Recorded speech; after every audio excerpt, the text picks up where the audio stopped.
Nina Deep, you can go ahead and start when you're ready, up to 7 minutes. Good afternoon, Chair and committee members. My name is Nina Deeb.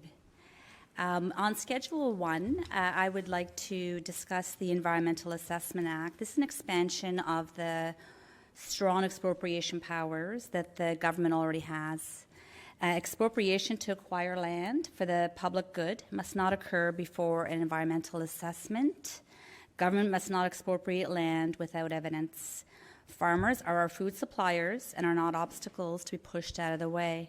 Highway 413 could pave over thousands of acres of the lands we rely on. This is a serious threat to our food and water supplies. We do not need this highway. Schedule 2, the Highway Traffic Act. An Ontario driver's license currently is it's $90 for 5 years, $7.50 every 6 months. This is a very tiny reduction of $15 every 5 years. While government fees are reduced or frozen, most agencies of government are increasing their fees. Government fees and taxation is how we fund our social programs and supports. Terrion recently increased their ceiling fees by 343% on January 1st. Omvic is increasing their consumer payment fee by 25% on April 1st.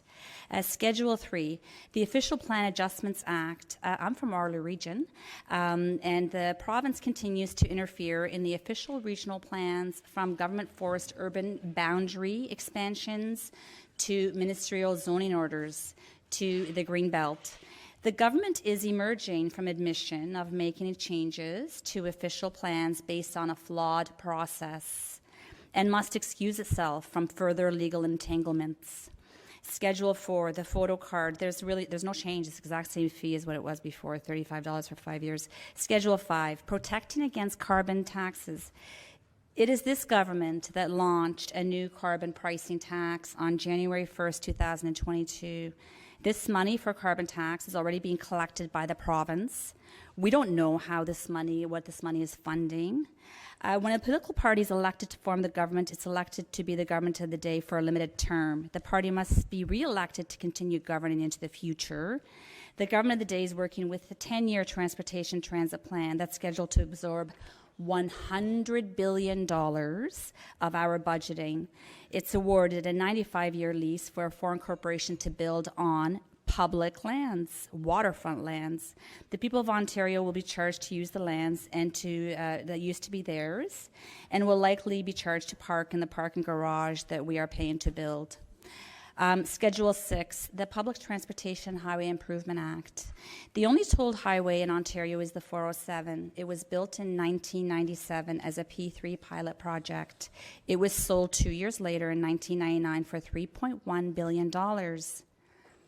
Just 10% of this highway was sold in 2019 for $3.25 billion. So 20 years after the original sale, the 10% was sold for more than what we actually even sold the entire thing for. Based on this sale, a value can be put on the highway of $32.5 billion as of 2019. The 407 would have been toll-free in 4 years. We would have paid for it. We would have been driving on it without paying for this anymore. When the market feedback is that the service is overpriced, the correct response is the downward pressure and to reduce your pricing. The true business model, the business would adjust their price to meet market demand and for the consumers to entice ridership. The market downward pressures are ignored by big corporations and finance. We are making payments on the provincially owned portion of the Highway 407. This newer part of the 407 is encumbered. The toll rates on this newer extension is 40.5% less than the original, older portion that is being administered by the private sector. We do not need to build another highway for the people to use. The 407 contract must be revisited. The people of Ontario have already paid to build this highway. Referendums. We do need legislation regarding when a referendum should be done, when a decision will affect valuable public lands or assets or reduce the quality of life of citizens. For example, Ontario Place, Ontario Science Centre, the current carbon tax we have, Highway 407, the Ontario Land Registry System sale, the Ontario Property Tax Assessments diversion to MPAC. We should have a referendum if a government decision will reduce the quality of life of citizens. For example, reduction of disability payments or social assistance payments, as was done in one sweep by the common sense revolutionaries. The government suggests protections against the future governments could do. These protections would have been useful now against the very actions of this government. This is an omnibus bill in comparison with the Omnibus Savings and Restructuring Act that amended 43 pieces of legislation. Not really. It's actually a very small bill. The thrust is privatization and deregulation. It serves interests of transnational entities. It creates revenue streams for new corporations not yet formed in Ontario.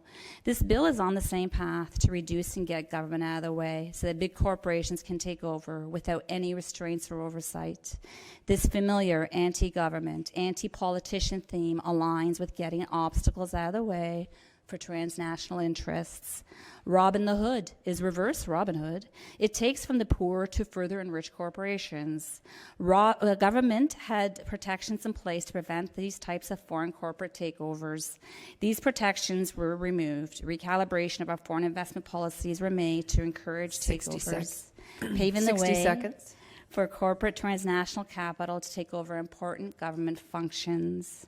Our pension funds must be repatriated with their contributors. These funds must not be used to oppose the interests of the people of Ontario. We can get this done. The first step must be to build housing. The people to build up our infrastructure need homes. We must build housing so that not only will they come, but they will stay. So that is the first step that we need to do. Thank you very much for having me here today, and I do look forward to answering your questions. Thank you very much for your presentations, everyone. We'll now move to questions. To the independent MPP Clancy, please start. Thank you. I wanted to thank Nina. I agree a lot with, I appreciate your advocacy for land protections to help us ensure we have a livable planet. Climate crisis is the biggest thing that will affect all of us if we don't have a place to live that's livable. Can you talk a little bit, Nina, sorry, last question, about the worries you have about expropriating land before the environmental assessments are done? Sure. Thank you for the question. I think that we should know that we need the land before we expropriate, so we shouldn't be putting the cart before the horse. And it's the worst. Like, what could you think about from the perspective of the person that is being expropriated, that may have been there for hundreds of years, or who knows? But that could also be their livelihood. Could be the family farm. So it's very concerning because we need the food supplies. Thank you. Thank you very much.